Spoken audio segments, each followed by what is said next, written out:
Hey everyone! Did you know the water on Earth today is the very same water that dinosaurs drank millions of years ago? It's true. Today we're going to go on an incredible adventure to follow one tiny water droplet on its wild ride through something called the water cycle. So let's get right into it. Have you ever just looked up at a big, fluffy cloud and thought, wait, how did that get all the way up there? Or maybe you felt rain on your face and wondered, where did this actually come from? Well, get ready because we're about to find out. To really understand this whole giant process, we're gonna zoom way in. Let's follow the story of our main character, one single brave little water droplet. Okay, so picture this. Our droplet is just kind of hanging out, chilling in the massive blue ocean. It's nice and peaceful, but it has absolutely no idea it's about to be whisked away on the adventure of a lifetime. And believe it or not, that adventure is starting right now.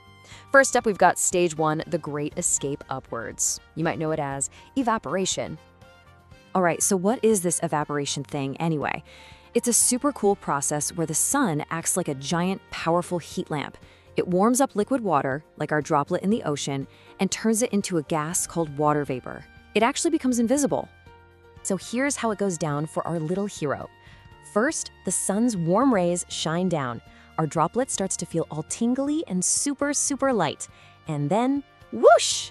It changes from a liquid into an invisible vapor and just starts floating up, up, up into the sky. It's escaping! You've totally seen this happen before, I guarantee it.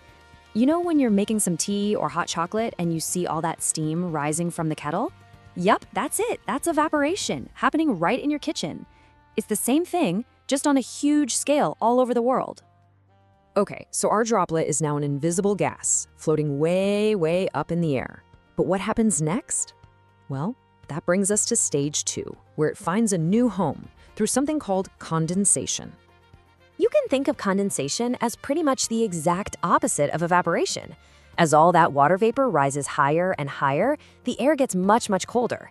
And that cold air makes the invisible vapor change back into teeny tiny little liquid water droplets that you can actually see.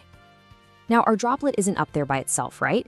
It's joined by billions of other droplets that have also evaporated. So what do you think happens when they all meet up and start bumping into each other in the chilly sky? You got it. They form clouds.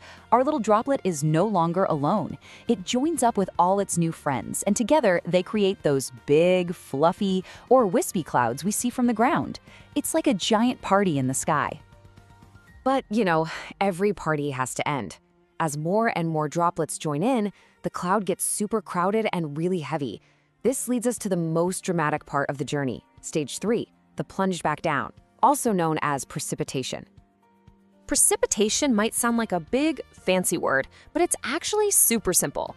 It just means any kind of water, whether it's liquid or solid, that falls from a cloud and makes its way back down to the ground. And it's not always just plain old rain. Depending on how cold it is up there, our droplet could come down as rain, beautiful snowflakes, icy bits of sleet, or even hard little balls of hail. So many possibilities. I want you to imagine that cloud is like a giant soaking wet sponge. Eventually, it just can't hold any more water. It gets too full, too heavy, it has to let go. But where do our droplet and all its friends end up? This brings us to what seems like the final stage of the trip. Stage four, collection. But here's the secret. It's not really an end at all. It's just the part that closes the loop. So once that precipitation hits the ground, it can go a few different places. Some of it becomes runoff, just flowing over the land into streams and rivers. A lot of that water ends up collecting back in big lakes and oceans. And some of it even soaks deep into the earth, becoming groundwater, which is super important for plants and wells.